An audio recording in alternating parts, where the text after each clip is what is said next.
అవును, మీ నాన్న సేవింగ్స్ ఏమి లేవా? ఆ, మొన్నటిదాకా ఉండేవి.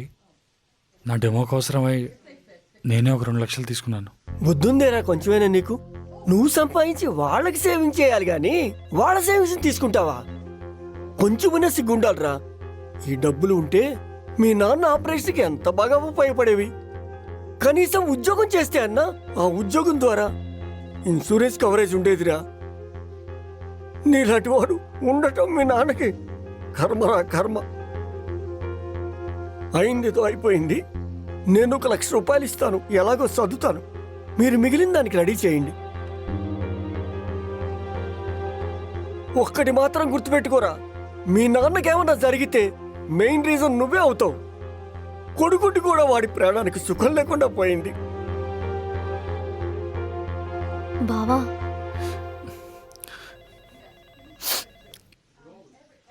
నాన్న సేవింగ్స్లో ఇంకో 1,00,000 ఉంటాయి. పెద్దనాన్న ఇంకో 1,00,000 ఇస్తా అన్నారు. మిగతా 1,00,000 నేను బయట అరేంజ్ చేస్తాను. నువ్వు అమ్మ దగ్గర ఉండు.